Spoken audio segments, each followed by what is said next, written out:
Assalamualaikum warahmatullahi wabarakatuh. Perkenalkan, nama saya Irfan Muhammad Akram. Di sini saya sebagai moderator sekaligus pemateri satu dari kelompok 2 yang beranggotakan yang pertama ada Alia Nadifa Destia Putri sebagai penyusun PowerPoint, lalu Depi Herliani sebagai pemateri 2 dan saya sendiri sebagai moderator sekaligus pemateri satu, lalu Nuralita Chandra Dewi sebagai penyusun makalah, dan yang terakhir ada Umi Indah Mawarni sebagai penyusun makalah. Di sini kami akan menyampaikan serta menjelaskan materi mengenai etika manajemen keuangan. Pada bab ini ada beberapa sebab yang akan kami jelaskan. Yang pertama ada definisi, yang kedua ada fungsi, yang ketiga ada etika manajemen keuangan, yang keempat ada hubungan saling menguntungkan, yang kelima ada perusahaan sebagai penerima amanah. Saya selaku pemateri 1 akan memulai dari definisi etika manajemen keuangan. Teman-teman, perlu kita ketahui sebelum kita mengenal mengenai pengertian etika bisnis manajemen keuangan, kita perlu mengetahui definisi apa itu etika dan definisi apa itu manajemen keuangan. Yang pertama ada definisi etika adalah perilaku yang baik yang telah melekat pada diri manusia itu sendiri sebagai pedoman hidup, baik dilakukan dalam kehidupan pribadi maupun sosial di masyarakat. Lalu manajemen keuangan adalah suatu kegiatan perencanaan, penganggaran, pemeriksaan, pengelolaan, pengendalian, pencarian, dan penyimpanan dana yang dimiliki oleh organisasi atau perusahaan serta aktivitas pemilik dan manajemen perusahaan untuk memperoleh sumber modal yang semurah-murahnya dan menggunakan dengan seefektif, seefisien, seproduktif mungkin untuk menghasilkan laba.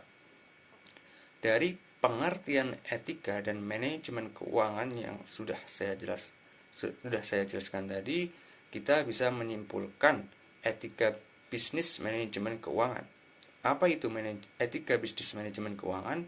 Yaitu norma-norma atau nilai-nilai yang menjadi pedoman perilaku dan tindak tanduk usahawan serta pengelolaan organisasi-organisasi perusahaan maupun pemerintahan. Lalu selanjutnya adalah manajemen keuangan berhubungan dengan 3 aktivitas. Yang pertama adalah aktivitas penggunaan dana, yaitu aktivitas untuk menginvestasikan dana pada berbagai aktiva. Dalam suatu perusahaan tentu saja ada alokasi penggunaan dana yang salah satunya adalah digunakan untuk berinvestasi. Misalkan dari perusahaan berinvestasi dalam bentuk saham pada perusahaan lain ataupun untuk membeli aset berupa seperti tanah, bangunan ataupun kendaraan. Lalu yang kedua adalah aktivitas perolehan dana, yaitu aktivitas untuk mendapatkan sumber dana baik dari sumber dana internal maupun sumber dana eksternal perusahaan. Misalkan dari sumber dana internal adalah modal dari pemilik perusahaan, lalu dari sumber dana eksternal adalah contohnya seperti meminjam modal dari bank. Lalu yang ketiga adalah aktivitas pengelolaan aktiva, yaitu setelah dana diperoleh dan dialokasikan dalam bentuk aktiva, dana harus dikelola seefisien mungkin. Lalu sebab selanjutnya adalah fungsi daripada manajemen keuangan. Yang pertama adalah perencanaan keuangan, yaitu membuat rencana pemasukan dan pengeluaran serta kegiatan-kegiatan lainnya untuk periode tertentu. Yang kedua adalah tindak lanjut dari perencanaan keuangan dan membuat detail pengeluaran dan pemasukan. Yang ketiga, pengelolaan keuangan, yaitu menggunakan dana perusahaan untuk memaksimalkan dana yang ada dengan berbagai cara. Selanjutnya yang keempat adalah pencarian keuangan, yaitu mencari dan mengeksploitasi sumber dana yang ada untuk operasional kegiatan perusahaan. Yang kelima adalah penyimpanan keuangan, yaitu mengumpulkan dana perusahaan serta menyimpan dana tersebut dengan aman. Lalu yang keenam adalah pengendalian keuangan, yaitu melakukan evaluasi serta perbaikan atas keuangan dan sistem keuangan pada perusahaan. Lalu yang terakhir, yang ketujuh, pemeriksaan keuangan, yaitu melakukan audit internal atas keuangan perusahaan yang mana agar tidak terjadi penyimpangan. Manajemen keuangan tentu saja dari waktu ke waktu akan terjadi perubahan ataupun perkembangan, yang mana perubahan atau perkembangan ini sangat dipengaruhi oleh berbagai faktor, antara lain adalah kebijakan moneter, kebijakan pajak, kondisi ekonomi, kondisi sosial, dan kondisi politik. Kebijakan moneter berhubungan dengan tingkat suku bunga dan inflasi. Khususnya, inflasi mempunyai dampak langsung terhadap manajemen keuangan, antara lain masalah yang pertama ada akuntansi, lalu kesulitan perencanaan, lalu ada permintaan terhadap modal, lalu ada suku bunga dan harga obligasi menurun. Nah, kondisi ekonomi ini juga mempunyai dampak langsung terhadap manajemen keuangan, antara lain dalam masalah persaingan internasional, keuangan internasional, kurs pertukaran yang berfluktuasi, merger pengambil alihan, dan restrukturisasi serta inovasi keuangan dan rekayasa keuangan. Cukup sekian dari saya. Materi selanjutnya akan disampaikan oleh Depi Herliani. Saya Depi Herliani akan melanjutkan presentasi mengenai etika manajemen keuangan. Etika manajemen keuangan adalah norma-norma atau nilai-nilai yang menjadi pedoman perilaku dan tindak tanduk usahawan serta pengelolaan organisasi-organisasi perusahaan maupun pemerintahan. Jadi, etika manajemen keuangan ini merupakan pedoman bagi para pelaku usahawan dalam pengelolaan organisasi-organisasi perusahaan maupun pemerintahan. Etika profesi yang harus diperhatikan dan dipatuhi oleh pihak-pihak yang terkait dalam proses penginformasian manajemen antara lain. Yang pertama yaitu kompetens. Auditor harus menjaga kemampuan dan pengetahuan profesional mereka pada tingkatan yang cukup tinggi dan tekun dalam mengaplikasikannya ketika memberikan jasanya. Jadi, auditor harus bisa menjaga tingkatan yang cukup tinggi dalam menjaga kemampuan dan pengetahuan profesional mereka agar bisa tetap dipercaya dengan sehubungan pekerjaannya. Yang kedua yaitu kerahasiaan. Auditor harus dapat menghormati dan menghargai kerahasiaan informasi yang diperoleh dari pekerjaan dan hubungan profesionalnya. Jadi, auditor harus bisa menjaga kerahasiaan informasi. Dipublikasi apabila mendapat izin dari pihak-pihak yang berwenang.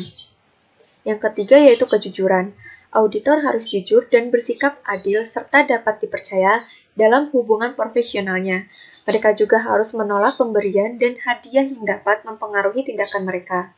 Jadi, auditor harus jujur, harus dapat membedakan informasi yang baik dan yang buruk. Auditor juga dilarang untuk menyalahgunakan informasi yang dimilikinya. Auditor juga dilarang untuk menerima hadiah atau suap yang dapat mempengaruhi tindakan dan keputusan mereka. Yang keempat yaitu objektivitas.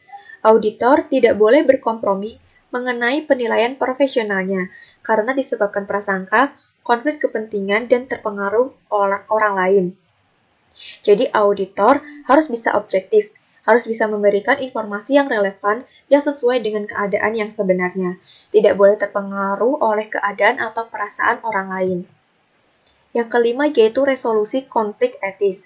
Ketika dihadapkan dengan isu-isu etis yang signifikan, praktisi manajemen akuntansi dan manajemen keuangan harus mengikuti kebijakan yang ditetapkan dari bantalan organisasi pada resolusi konflik tersebut. Jadi auditor pada saat melaksanakan pekerjaannya harus sesuai dengan kebijakan yang telah ditetapkan dan disepakati dalam organisasi tersebut. Yang selanjutnya yaitu hubungan saling menguntungkan. Perusahaan bertanggung jawab untuk membangun hubungan yang baik antara manajer dengan supplier modal. Dapat dilakukan dengan saling memberikan margin dan saling memberikan manfaat positif terhadap masing-masing pihak. Dan hal yang dapat dilakukan oleh perusahaan adalah memberikan balas jasa yang memiliki daya tarik tersendiri, sesuai dengan prospek perusahaan dan profesionalisme pengelolaan finansial, yaitu dengan rate of return. Jika berbentuk kredit, dapat berupa bunga pinjaman, sedangkan jika berwujud penyertaan modal, maka berupa dividen. Yang selanjutnya yaitu perusahaan sebagai penerima amanah. Perusahaan dalam memenuhi kebutuhan permodalannya untuk membiayai peningkatan kegiatannya dapat dilakukan dengan memanfaatkan modal yang tersedia, baik yang berasal dari para kreditor maupun yang berasal dari calon pemilik. Yang pertama yaitu metode pemberian jasa finansial. Perusahaan sebagai penerima amanah dan kepercayaan dapat menggunakan dua asas atau kriteria perjanjian, hak dan kewajiban dengan penyandang dana atau modal dari masyarakat. Yang kedua, sesuai dengan core bisnis. Perusahaan dalam memanfaatkan titipan dana atau modal dari para investor atau pemilik saham harus sesuai dengan bisnis yang telah secara umum diketahui.